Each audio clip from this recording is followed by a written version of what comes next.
परवा मला एक मैत्रीण भेटली होती आणि तिने मला तिच्या जीवनाची खरी कहाणी सांगितली.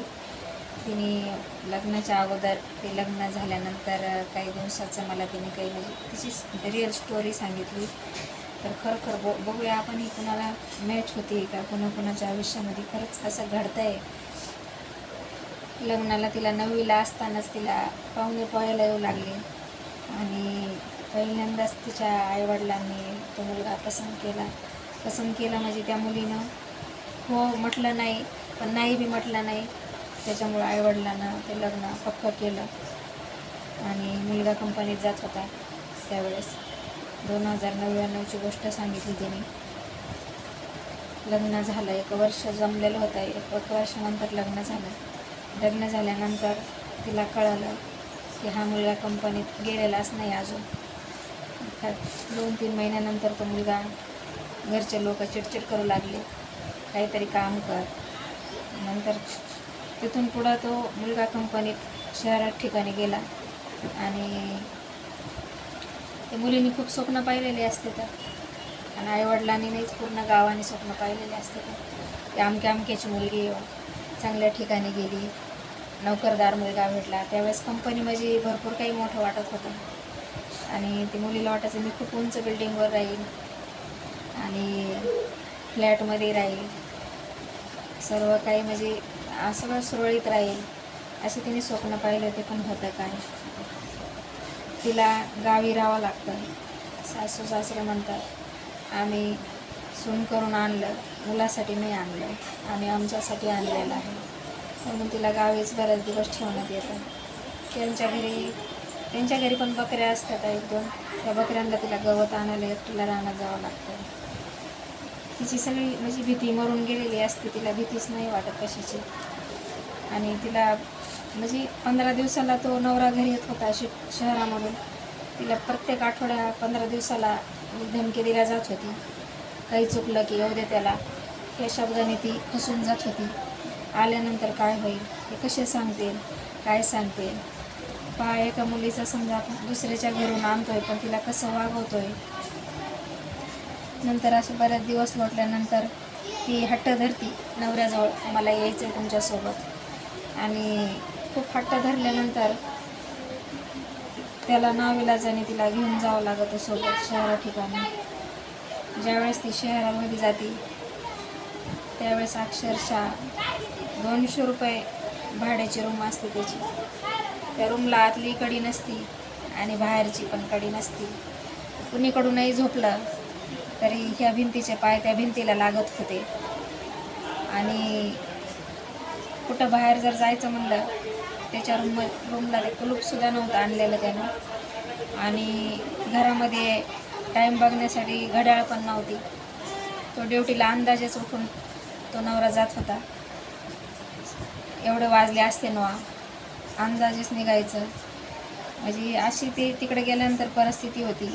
एक मग्गावर रॉकेल एका आठवड्यामध्ये शुक्रवारी टाकलं समजा स्टोवमध्ये, तर पुढच्या शुक्रवारपर्यंत गेलंच पाहिजे. तिनं एकदम म्हणजे होती आईवडिलांची गरिबी, पण खात्यापित्या घरची होती. भले भाजी भाकरी भेटत होती पण पोटभर तिला जेवण भेटत होतं. धष्टपुष्ट शरीर होतं. पण नवऱ्याच्या घरी आल्यावर तिला बऱ्याच दिवस उपाशी पोटी पण राहावं लागलं. तिला एकच टायमाचं जेवण भेटू लागलं. आज दुपारी जेवली की ती उद्या दुपारी जेवण करत होती. सेकंड शिफ्टची ड्युटी असली तर ती दुपारचा डब्बा आणि जेवण दुपारीच करायची. संध्याकाळी परत कधी जेवायची नाही. दुपारी सकाळचा स्वयंपाक कधी करत नसत. म्हणजे तिने खूप कठीण दिवस काढले. हाऊस तर तिने खूप मोठ्या बिल्डिंगची पाहिलेली असते, मी खूप मोठ्या फ्लॅटवर राहील. आणि अक्षरशः त्याला आंघोळीला भांड्याकुंड्याला पाणी ठेवण्यासाठी सुद्धा काही सुविधा नसते. तिने एक रूम मालकीणीकडून विनंती करून एक जुना माठ घेतलेला असतो, 20 रुपयाचा माठ. त्यावेळेस त्या माठामध्ये ती वापरायचं पाणी ठेवायची आणि एकच बकेट, त्या बकेटीमध्येच प्यायचं पाणी घेऊन यायचं. पाणी नळाला नव्हतं, विहीर येऊन पाणी आणावं लागत होतं. शहरा ठिकाणी व अशा ठिकाणी तो नवरा म्हणणारा राहत होता. असं करता करता नंतर तिने थोडंफार धट होऊन रॉकेलला पैसे आपले वाचतील म्हणून तिनं 2 पळाट्याचे फास मागवले. जिथे राहत होतं ते खेडगावच होतं. तो मुलगा राहत होता MIDC एरिया होता, आउटसाईडला राहत होते. आणि 2 फास तिनं पळाट्याचे मागवले बैलगाडीमध्ये आणि त्याच्यावरती स्वयंपाक ती बनवू लागली.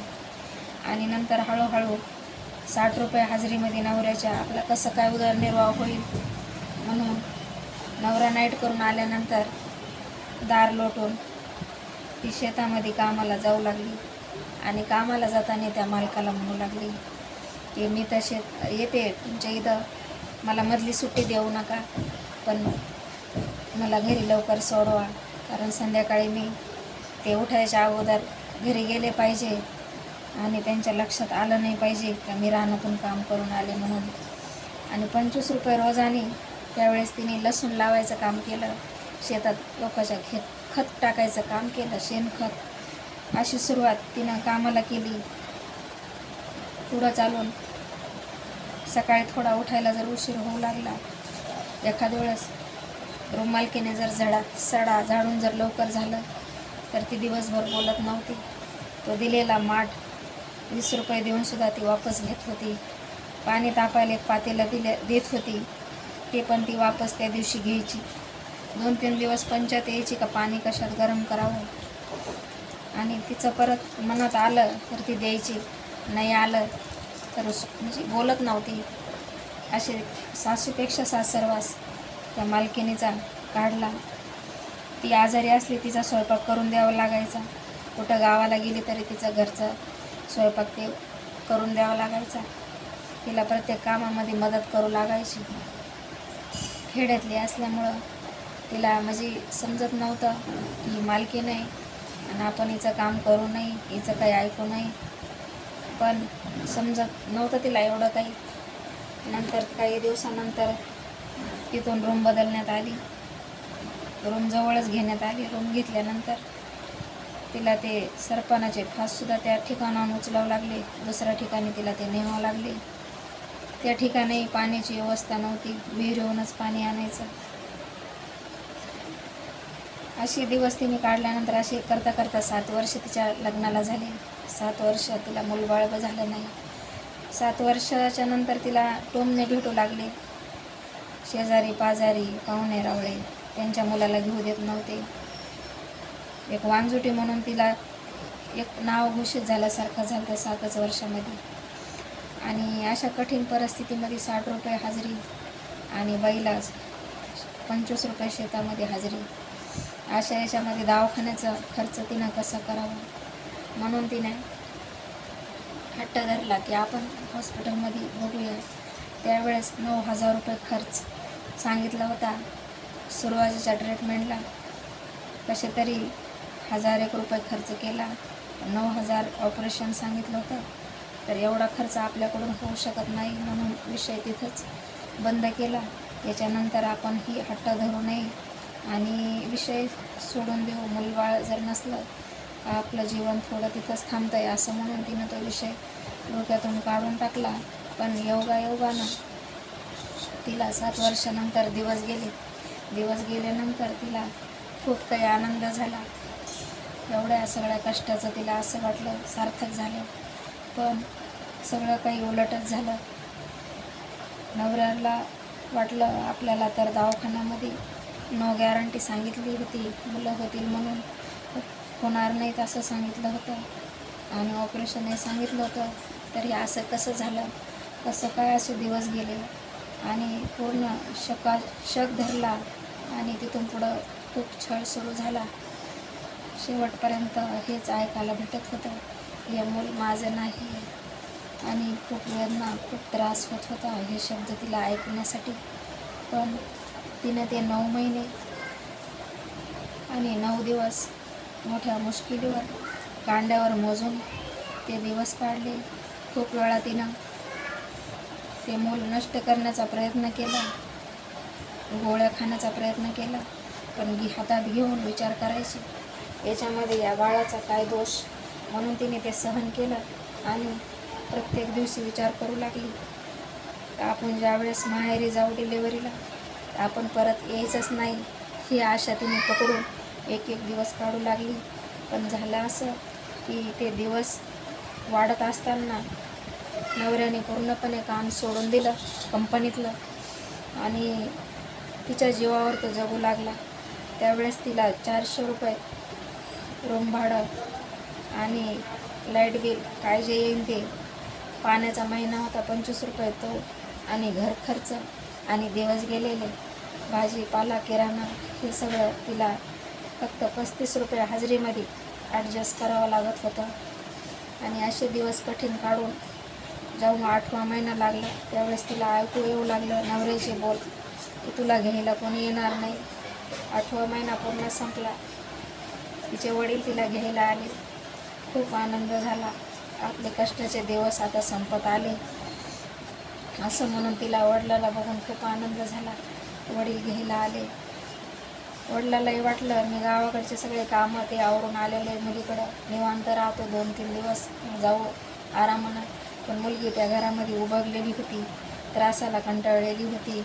म्हणून तिला वाटायचं वडील आले त्या पावलीच आपण त्यांच्यासोबत निघावं. पण तिने रात्रभर ठेवलं. एक छटाक तुरीची डाळ आणली आणि बाजरीच्या भाकरीसोबत वडिलाला वरण भाकर खाऊ घातली. दुसरं काही करू शकत नव्हती ती. 35 रुपये हजेरीमध्ये तिला ॲडजस्ट ते होत नव्हतं. आणि अशा परिस्थितीत दुसऱ्या दिवशी ती वडिलांसोबत निघायला तयार झाली. आणि तिने 9 महिन्यामध्ये नवऱ्याला फक्त एकच मागितलं होतं की मला डिलेवरीला जाताना फक्त 500 रुपये माझ्या हातात द्या, माझी तेवढीच इच्छा आहे. हो म्हटलं होतं नवऱ्यानं. ही गोष्ट 2-3 वेळा निघली होती. हो म्हटलं. तिला ती अपेक्षा होती, मनामध्ये इच्छा होती तर मला ते 500 रुपये तरी देतील जाताना. त्याच्यामध्येच मी यांना सगळ्या गोष्टीचं मी माफ करीन. यांनी मला एवढ्या दिवसानंतर दिवस गेलेला असताना पण काम करावं लागलं कंपनीत काम म्हणजे तिला 3 किलोमीटर पायी जावं लागत होतं आणि 3 किलोमीटर तिला संध्याकाळी पायी पण वापस यावं लागत होतं. एवढं कठीण, एवढं मोठं पोट आलेलं असतानासुद्धा तिनं ते चिखलात त्याच्यात तिनं ते येणं जाणं केलं. सोबतच्या बाया तिला नसा करू लागल्या. नसा म्हणजे त्यांना वाटायचं पाय घसरला तर हे आपल्यावरच येईल म्हणून त्या पण म्हणायच्या आता भरपूर दिवस काम केलं, आता तुम्ही येऊ नका. अशा सोबत चालणाऱ्या बायांबरोबर चालणं होत नव्हतं. चालता चालता उभा राहावं लागायचं. त्या बाया कंटाळून गेलेल्या होत्या पण इलाज नव्हता त्या गोष्टीला. सहन करीत तिथपर्यंत दिवस आणले. वडील घ्यायला आले. वडिलांना रात्र काढली. दुसऱ्या दिवशी वडिलांसोबत निघलं. नवरा म्हणणारा वाट लावायला आला. 3-4 किलोमीटरवर ऑटोमध्ये बसून बी आली. असं वाटलं रात्री वडिलाजवळ पैसे दिले असेल, वडिलाजवळ कसे देतील, माझ्याकडे देतील असं म्हणून ती बाई ऑटोतून बी उतरली. आता तरी देते नाही. पहिली ऑटोतून उतरून जीपीमध्ये बसली. तिला वाटलं आता तरी देते, दिले नाही. शेवट रस्त्याने तिच्या मनामध्ये आलं माझ्याकडून कुटुंब पडून जाते ना म्हणून वडिलाकडे दिले असते. पण वडिलाला तरी कसं विचारू लगेचच. वडील म्हणते तुला लगेच दम नाही निघला का. वडिलाला पण तिनं विचारलं नाही. आणि घरी गेल्यानंतर माहेरी तिला वाटलं वडील 1 दिवसानं सांगतील, तुझ्या नवऱ्याने हे 500 रुपये दिले, 2 दिवसानं सांगतील. पण वडिलांना तिला 8 दिवसही त्याची खबरच लागली नाही. शेवट तिनं होऊन विचारलं तुमच्याकडं पैसे दिलेत का बाबा काही. तर ते म्हणले नाही. खूप वाईट वाटलं, दुःख वाटलं. दोन्ही डोळ्यातून अश्रू गळगळा वाहू लागल्या. तिने माझी फक्त तेवढाच हट्ट धरला होता की मला जर दवाखान्यात न्यायचं काम पडलं तर आईवडिलांची पण गरिबी तेवढे तरी माझ्याजवळ असाव्यात. नवऱ्याने पूर्ण 9 महिने काम केलेलंच नव्हतं. तर कुठं तरी 1 दिवस जायचे तिथं मला जमलं नाही, कुठं तरी 2 दिवस जायचे तिथं मला ते असंच बोलला म्हणून काम सोडायचे. पुढं दुसरीकडेच गेलं माझ्या पायावरच हे पडलं लोखंड, लगेच पट्टी बांधून घरी यायचे. म्हणजे असं त्यांनी ढकलपास करून वर्ष कडेला नेलं. आणि ज्यावेळेस डिलेवरी झाली गेल्यानंतर 15 दिवसांनी तर त्यावेळेस प्रत्येक तकलीफला डिलेवरीच्या त्या आरोळीला आई न म्हणताना देवा म्हणत होती, देवाला आवाज ती देत होती. कारण प्रत्येक आरोळीमध्ये ती म्हणत होती, देवा मला वांजपणातून बाहेर काढल्यास तुझी आभारी आहे. माझं मूल आणि मला मुलालाही पाहू दे आणि माझ्या अगोदर माझ्या मुलाचे डोळे झाक. या दुनियात माझ्यानंतर त्याला कोण सांभाळेल आणि त्याच्यानंतर मला पण नको आता. अशी ती कंटाळलेली बाई डिलेवरीत पण मरण मागत होती. अशी तिची ती व्यथा इथपर्यंत सांगितली. आणि नंतर ते मूल झाल्यानंतर योगायोगानं तिला सुंदर अशी मुलगी पण झाली. आणि ती मुलगी झाल्यानंतर सासरचे ज्यावेळेस सासू सासरे आले ते पण खूप नाराज झाले. त्यांना मुलगा पाहिजे होता. त्यावेळेसही खूप वाईट वाटलं की एवढा त्रास मुलगा असून मुलानं जर दुसऱ्याच्या मुलीला पण दिला, तुम्हाला पण जीव लावण्यासारखे त्याला संस्कार नाही तर तरी पण कशाला बरं यांना मुलगाच लागत असं त्यावेळेस तिला वाटलं. पण तिने एक घट्ट मनाशी धरलं होतं, आपल्याला आता परत जायचंच नाही आहे, ते काय बी म्हणत असं तिने पूर्ण तिच्या मनाशी गाठ बांधून ठेवलेली होती. आणि काय झालं, 1 महिना 1.25 महिन्यानंतर इकडचं रूम भाडं थकू लागलं. खाय प्यायला काही रूममध्ये राहू नाही लागलं. आईवडील बी सांभाळू शकत नव्हते.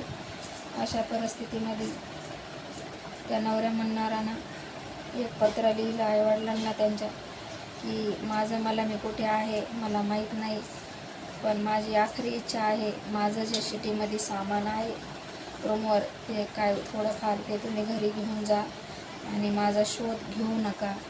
असं हे मुलगी माझी त्या बाईने सांगितलं की 1.25 महिन्याच्या असताना तिच्यावर किती आबळ कोसळला असेल की ह्या बाळानं आता बाप म्हणून कोणाला बघावं समजावं. असं तिला म्हणून वाईट वाटलं की जन्म दिलेल्या बाळांना पण सोडून जावं वाटत होतं. खूप वाईट वाटलं. असं करता करता 7 महिन्याचं बाळही झालं. येणं जाणं परत सुरू झालं. इच्छा तर होती आईवडिलांना परत पाठवू नये. एका मुलीचं शिक्षण, एका मुलीचा उदरनिर्वाह, शेतात काम करून सुद्धा ती बाई करू शकत होती. पण आईवडिलांच्या इज्जतीची पर्वा मुलीपेक्षा जास्त होती. लोक काय म्हणतील, भावकी काय म्हणाल, समाज काय म्हणाल, गल्लीतले काय म्हणाल, शेजारी पाजारी काय म्हणतील याची पर्वा मुलीपेक्षा त्यांना जास्त होती. आणि आईवडिलांनी पूर्णपणे नकार दिल्यानंतर त्या मुलीला नाविलाजाने तिला 7 महिन्यानंतर नवरा आल्यानंतर तिनं एक वचन मागून घेतलं, इथून गेल्यानंतर माझ्याकडून तर काही आता कामाला मी जाऊ शकत नाही, तुमच्याकडून माझं पालन होईल का, मुलीचं होईल का? हो म्हटलं. आणि घेऊन गेल्यानंतर 3 किलोमीटर गावाच्या अंतरावर बाहेर गेल्यानंतर सामान दिलं आईवडिलांना. 1 महिनाभर पुरवलं असं धान्य बांधून दिलं. गावाच्या बाहेर 3 किलोमीटर अंतरावर फाट्यावर गेल्यानंतर तो नवरा म्हणतो, माझ्याकडं आपल्या स्टॉपपर्यंत जायला तर पैसे आहेत, पण तिथून पुढं आपल्या घरी जाण्यासाठी जे 5-5 रुपये दोघांचं भाडं जे लागणार आहे ते कमी पडत आहे. खूप वाईट वाटलं की यांना मला नेण्याचं भाडंसुद्धा पूर्ण कमाई केली नाही 7 महिन्यामध्ये. तर इथून जाऊन आपलं काय होणार म्हणून या मुलीनं तिथं परत धाडस केलं आणि ती बोलली की मला वापस माझ्या आईवडिलांच्या घरी सोडा आणि तुमच्याकडे जेव्हा पूर्ण खर्च येईल तेव्हा मला घ्यायला या. आणि तिला परत नेऊन सोडण्यात आलं 10 रुपयासाठी. आणि परत 8 दिवसानंतर परत घ्यायला आल्यानंतर ती त्या नवऱ्यासोबत परत निघाली. आणि जेव्हा रूमवर आली तर रूमवर गॅस संपलेला होता. तिला लाकडं आणावं लागले. वले लाकडं, गल्लीमध्ये कुणाचीही चूल पेटत नव्हती, तिला चूल पेटवावं लागली. आणि ते बाळ 7-8 महिन्याचं चिखल, गल्लीमध्ये पावसाचं पाणी, तशा ठिकाणी तिची चूल, खूप अपमान वाटायचा. एक पाहुणी अशीच जवळची होती, रूमवर बाळाला बघण्यासाठी आली. खूप इच्छा झाली तिला चहा करावं, पण चुलीवर चहा करताना पाहिल बाहेर तर अपमान वाटेल नुसतं 3 बारा म्हणलं थांब मी चहा करते आणि करतच नव्हते. तिनं म्हणायचं जाऊ दे राहू दे आणि मी फक्त म्हणा केला असता चहा, थांबले असते तर असं म्हणून त्या गोष्टीचा चहा पाण्याचं सुद्धा तिनं ते टाळाटाळ केली. आणि असे दिवस तिनं ते दागिना आणलेला होता त्या पाहुणीनं त्या बाळाला, पण तिला रिटर्न ना साडी ना चहासुद्धा ती पाजू शकली नाही. अशी कठीण परिस्थिती त्या नवऱ्यानं तिची करून ठेवली होती. घरामध्ये बरंचसं सामान त्यानं डिलेवरीच्या वेळेस टिक करून टाकलेलं होतं आणि फक्त म्हणजे फक्त दिवस काढणं हे होतं. आणि तिनं त्या अगोदर त्या रूममध्ये भरपूर कठीण दिवस काढले. गळत होतं, पाणी घरात येत होतं, पुढचा नाला भरला की त्या नाल्याचं पाणी पण घरात रूममध्ये येत होतं. ती बाळाकडं बघून म्हणली कावा आपण रूम दुसरीकडं केली तर जमल का? आपलं बाळ त्या पाण्यामध्ये थपडा मारत आहे, खेळत आहे आणि आपण दुसरी रूम करू. तर त्यावेळेस त्या बाळाच्या पण पाठीत एक चापट मारल्या गेली आणि तिच्या पण नवरा ह्या स्टेपला पोहोचला होता, पूर्णपणे दारूच्या नशेमध्ये राहू लागला. आणि रात्रीचं जर बाळाचा रडण्याचा थोडा जरी आवाज येऊ लागला तर तिला रात्रीचं 1-1, 1:30 वाजता बाहेर दुसऱ्याचे सायकल उभा असायची, त्या सायकलवर त्या बाळाला बसावं आणि हळूहळू त्या घंटीचा सायकलची घंटी वाजवून त्या बाळाला शांत करावं, खेळवावं. तिला वाटत नव्हतं रात्रीचं 1-1:30 वाजता घर कसं उघडू, बाहेर कोणी नाही, पण बाप मारील वा बाळाला बी चापट आपल्यालाही. त्या भीतीपोटी ती बाळाला रडू देत नव्हती. असे त्रास तिनं खूप काही काढले. नंतर ते बाळ बी हळूहळू मोठं झालं आणि ज्यावेळेस समजलं की आता आपल्याला काम केल्याशिवाय गत्यंतर नाही, तिनं ते बाळ तिच्या सासूकडं सांभाळायला दिलं. विनंती केली तर तुम्ही हिला या बाळाला सांभाळा, तुम्हाला वाटल्यास काही खर्चापाण्याला मी पण थोडेफार मदत करत जाईल. तर त्यावेळेस त्या बाळाच्या आजीनं म्हणजे वडिलाच्या आईनं तिला 1,500 रुपये महिना मागितला. तर 70 रुपये हजेरी त्यावेळेस होती. 70 रुपये हजेरीतून तुम्ही सांगा 50 रुपये रोज झाला 1,500 रुपयानं.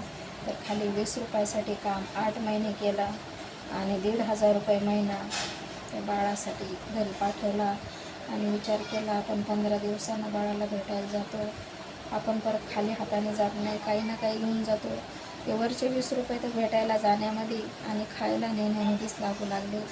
आपला बाळ ठेवून तरी तिथं उपयोग काय?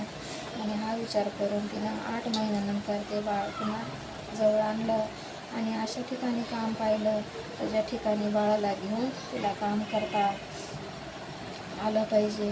आणि खरोखर तिला तसं काम लागलं. पण तिनं बाळ घेऊन ती मुलगी घेऊन 2 वर्ष ड्युटी केली. त्या मुलीला मांडीवर मुलगा ठेवायचं, थापटून तशीच झोपी जायची, लगेच खाली सोडून बाळ ते तिथं झोपी जायचं.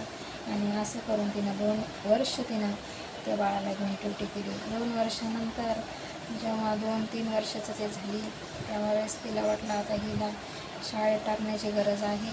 त्यावेळेस तिनं परत आईकडे टाकलं. स्वतःच्या आई तर पैसे घेत नव्हती, बाळाला आईकडे टाकलं. तर बाळ त्यावेळेपासून ती मुलगी छोटी तर पूर्णपणे 4थीपर्यंत तिचं शिक्षण आईकडं झालं. आईकडं झाल्यानंतर तिलाही वाटलं मुलगी एक नाही एक दिवस लोकांच्या घरी जाणारी, आपल्या तर जिंदगीभरचं रडगाणं आहे, तर आपण तिला आपल्या घरी आणावं असं तिला खूप वाटू लागलं.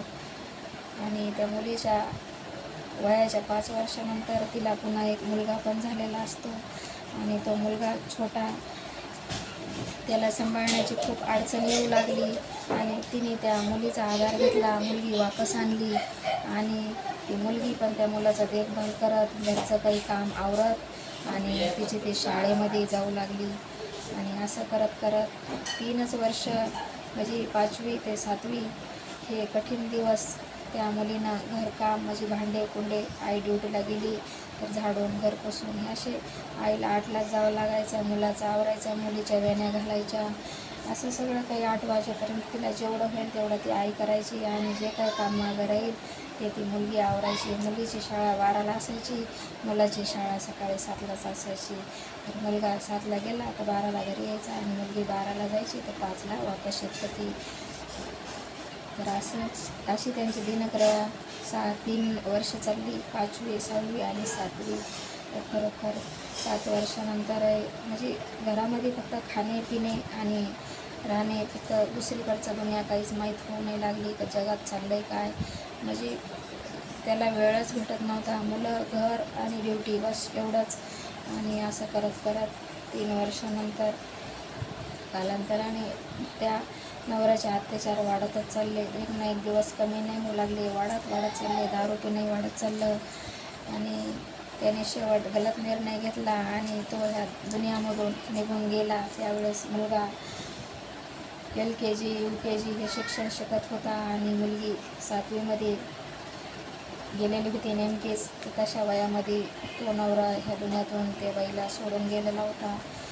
तर विचार करा त्या बाईवर किती आबळ कोसळ असं, किती जवानपणीमध्ये समजा तिला ते दुःख तिला सहन करावं लागलं, तिला त्या नजरा लोकांच्या वाईट सहन करावा लागल्या. तिने खूप तिथून पुढं संघर्ष जीवनाचा केला आणि तिचं एकमेव लक्ष तिथून पुढं राहिलं की मी माझ्या मुलांना डोळ्यातून पाणीसुद्धा येऊ देणार नाही. ज्यावेळेस तिच्या नवऱ्याचा दशक्रियाविधी होता आणि ज्यावेळेस ते लोक कावळा कमून शिवाना म्हणून काहीतरी कोणीतरी बोलावा म्हणून सगळ्यांना विनंती करत होते, पण कोणीच काही बोलाना. आणि शेवट ती बाईने 2 मुलं घेऊन दंडाला धरून उभी राहिली आणि म्हटली की या तुमच्या दोन्ही मुलाच्या डोळ्यात मी कधीच पाणी येऊ देणार नाही असं वचन तिनं दिलं आणि खंबीरपणे उभी राहिली.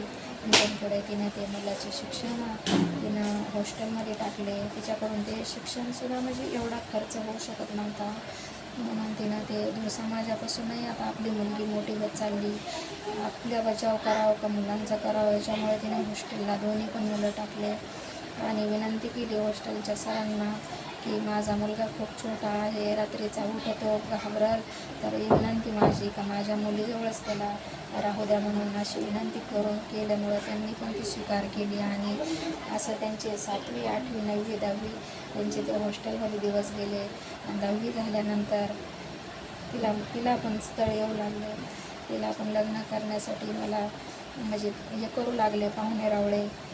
नंतर माझ्या मुलाचं शिक्षणाचं किती अडचण, तो त्यावेळेस 3रीमध्येच होता की आता हा एकटा हॉस्टेलला ठेवू शकत नाही, ही पण चिंता सतवत होती, करावं तर काय करावं. आणि मुलीला कॉलेज हे करणं पण माझ्या बसची बात नव्हती असं ती बाई सांगू लागली. म्हणून तिला पण वाटायचं आपलं जे झालं ते मुलीचं होऊ नये म्हणून तिला जे स्वतःला नवीन नात्यामध्ये दिलं होतं पण तिनं मुलीला आपल्या जवळच्या नात्यात देण्याचं ठरवलं. आणि त्या मुलीचं कमी वयामध्ये त्यावेळेस तिला लग्न लावण्याला मजबूर ती झाली आणि तिला ते करावं लागलं. थोडं म्हणजे तिला वाटायचं नोकरदार नवरा जर दिला तर तो ड्युटीला जर गेला आणि मागं जर समजा भीती वाटते आपल्या मुलीला कोणी बघल का, कोणी वाईट नजरेने बोलल का, तिचं कोण संरक्षण करीन अशी भीती त्या आईला हमेशा सतत होती. म्हणून तिने मोठ्या खटल्यामध्ये तिची मुलगी दिली आणि तिने नोकरीवाला नवरा न पाहता पण काहीतरी धंद्यावाला असावा म्हणून तिने धंद्यावाला जसं काहीतरी बिझनेस करणाऱ्याला तिनं ती मुलगी दिली. कारण माझ्याकडं तिला जर यावं वाटलं कधी पण तर तिला ते बंद करून तो बिझनेस धंदा बंद करून तिला येता यावं 4 दिवस असं तिने पूर्णपणे विचार करून तिने ती मुलगी ह्या घरी दिली, नातेवाईकामध्येच दिली. आणि तिथून पुढं ह्या मुलाला ती घेऊन राहताच तिला म्हणजे लग्न झाल्यानंतर तिला म्हणजे एक हात नसल्यासारखं भासू लागलं. कारण मुलगी घरातलं सगळं काही सांभाळत होती, तिच्याकडं फक्त बाहेरचं काम करायचं, कमाई करण्याचं एवढंच तिच्याकडं काम होतं. घरातलं सगळं सांभाळून ती मुलगी घेत होती. ती गेल्यानंतर म्हणजे तिला खूप म्हणजे एकटं वाटू लागलं. घरातलं एक करता 2 सदस्य कमी झाले असं तिला वाटू लागलं. आणि तिला खूपच म्हणजे नकोच वाटायचं हे सिटीमध्ये येणं. तिनं ते खूप म्हणजे कमाई करून इकडं तसा दारोडा नवरा सांभाळून ते मुलांना सांभाळून तिचं एकच ध्येय होतं प्रत्येक महिन्यामध्ये 1 ग्राम सोनं करायचं. तिनं ते 1 ग्राम सोनं करून एक जमीन घेतली होती, अर्धा प्लॉटवर परत तिने असं आपलं शेड ठोकलेलं होतं. त्या शेडमध्ये तिनं उदरनिर्वाह त्या मुलाचा केला, त्याच्यामध्येच ती राहू लागली. नंतर मुलीच लग्न झालं, तिला त्याच्यामध्ये येऊ वाटत नव्हतं. कुणीतरी आधार द्यावा, कुणीतरी सपोर्ट द्यावा, कोणीतरी म्हणावं आता जाऊ नको इकडंच राहा, पण तिला कोणीच म्हणलं नाही. तिच्या सासरच्या लोकांनी 5 वर्ष तिच्याशी संबंध ठेवले नाही, बोलले नाही, आले गेले नाही. तू कशी आहे, तुझे लेकरं कसे, ही चौकशीसुद्धा केली नाही. त्याच्यामध्ये तर करोना पण आलेला होता. त्या करोनामध्ये पण तिची चौकशी केल्या गेली नाही. मुली कशी आहे, तर मुलं कसे आहेत, तू कशी आहेत, पुढं आहे काय, काहीच नाही. कोणीच विचारपूस केली नाही. माझी एका बाईवर संकट जर आलं तर तिला कोणीसुद्धा साथ देत नाही. तर असं खरंच कुणी करायला नाही पाहिजे. आईवडिलांना पण तिची व्यथा समजून घ्यायला पाहिजे. सासू सासऱ्यांना पण आपल्या मुलामुळेच ती मुलगी आलेली असते कोणाची तरी, तिची पण व्यथा समजून घ्यायला पाहिजे. आपल्या मुलाचं जर वळण चांगलं नसेल तर त्याला दोषी त्या सुनाला देऊ नये. कारण कोणत्याच बाईला वाटत नाही का आपला नवरा बिघडावा, त्याचं वळण बिघडावं आणि तो अर्ध्या आयुष्यामधून आपल्याला सोडून जावं, असं कोणत्याच बाईला वाटत नसतं. किती जरी दारुडा असला हाणमार करो, खरोखर जर म्हणलं ना दारुड्याची बायको तर खरंच खूप खानदानी असते.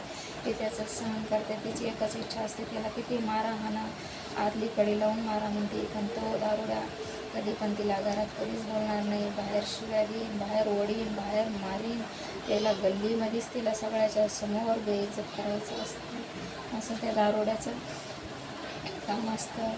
आणि खरंच दारू पिणाऱ्याच्या बायकोचे खरंच लयच आहे होतं. खूप वरून ती बाई मला सांगू लागली. तिला ही कहाणी तिच्या ऐकून खरंच मला पण भरभरून आलं की खरंच कोणाच्या पण मुलीच्या आयुष्यामध्ये अशी घटना नसावी. आईवडिलांना, कोणीकडच्या तरी आईवडिलांना सपोर्ट करायला पाहिजे. सासू सासऱ्याने करावं किंवा आईवडिलांना करावं, आणि त्या मुलीला, त्या बाईला इतकं वाऱ्यावर सोडायला नाही पाहिजे.